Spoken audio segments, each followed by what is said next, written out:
In the tranquil setting of a grove near the city of Savatthi, Gautam Buddha sat beneath the shade of a towering Bodhi tree. His followers, monks and lay people alike, gathered around him to listen to his teachings. The air was filled with the soft rustling of leaves and the gentle hum of nature. Among the attendees was a dedicated and inquisitive monk named Ananda. He had been a follower of the Buddha for many years, diligently listening to his teachings and practicing meditation. Today, Ananda had a burning question that he longed to ask the Buddha, a question that pertained to the nature of existence, suffering, and the path to enlightenment. With great humility and respect, Ananda approached the Buddha and bowed before him. Great teacher, I am filled with curiosity and wonder about the fundamental truths of our existence. I have heard you speak of the Four Noble Truths, and I have diligently practiced the Eightfold Path. However, I still seek clarity about the nature of suffering and the path to its cessation. Can you please enlighten me, for I am earnestly seeking wisdom? The Buddha smiled, his eyes filled with compassion. Ananda, your thirst for understanding is commendable. The path to enlightenment is a journey of deep contemplation, and I will do my best to guide you. Let us sit here in the shade, and I shall share my insights with you. As they settled beneath the Bodhi tree, the Buddha began to elucidate the fundamental teachings that would provide Ananda with a clearer perspective on existence and suffering. Ananda, the foundation of my teachings lies in the first noble truth, which is dukkha, dukkha, is often translated as suffering, but it encompasses a broader spectrum of human experiences. It refers to the fundamental unsatisfactoriness of life. It includes suffering in its obvious forms, such as physical pain and emotional distress, but also encompasses the subtle discomfort that arises from the impermanence of all things. Birth, aging, illness, and death. All these aspects of life are inherently unsatisfactory.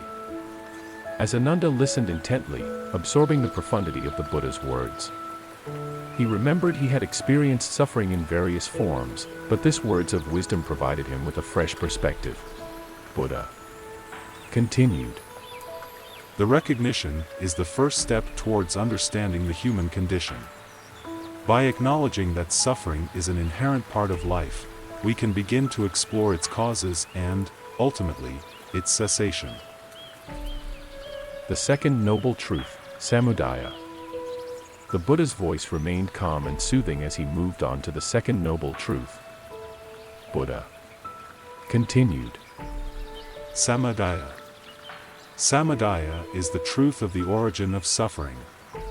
It is the recognition that suffering arises from craving and attachment.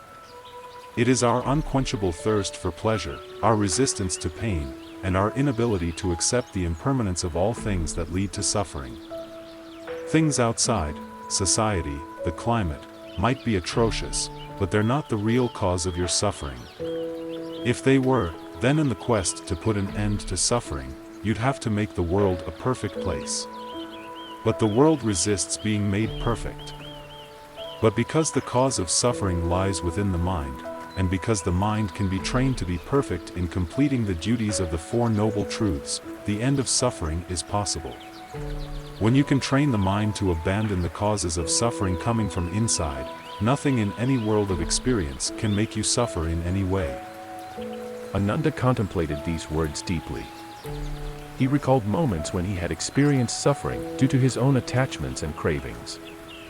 He realized that the source of his own suffering lay within his desires and aversions. The third noble truth, nirodha.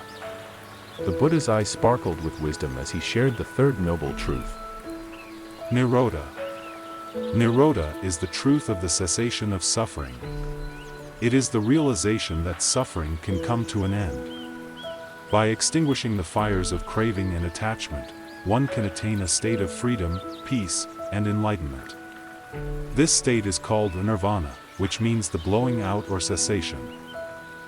Ananda felt a glimmer of hope. Is it truly possible to attain nirvana, to find liberation from suffering? He asked. The Buddha nodded. Yes, Ananda, it is possible. By following the path I have outlined, one can attain nirvana and find the end of suffering. This path is the way to peace and ultimate wisdom. The fourth noble truth, Magga. The Buddha's gentle voice continued, guiding Ananda to the fourth noble truth. Magga. Magga is the path to the cessation of suffering. It is often called the Eightfold Path. It is a comprehensive guide for living a life that leads to wisdom, ethical conduct, and mental discipline. The Eightfold Path consists of 1. Right understanding, 2. Right thought, 3. Right speech, 4. Right action, 5. Right livelihood, 6. Right effort, 7. Right mindfulness, 8. Right concentration. By practicing these 8 aspects in one's life, one can gradually reduce craving, attachment, and ignorance, thereby moving closer to the cessation of suffering and the realization of nirvana. Ananda took note of the Eightfold Path, recognizing the transformative power it held. "Thank you, great teacher," he said. "Your teachings have shed light on the nature of suffering and the path to liberation. I am deeply grateful for your guidance." Ananda, consider the trees, the leaves, the flowers, and the flowing stream. Do they remain unchanged over time? They are constantly changing.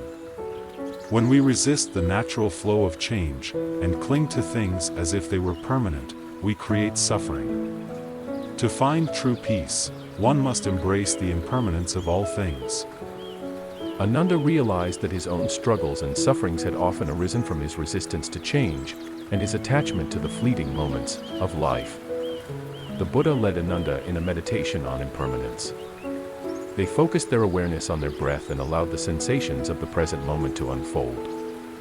They observed how each breath was different from the last, how sensations arose and passed away, and how the experience of impermanence was ever present. Thank you for watching. May Buddha bless you with abundance.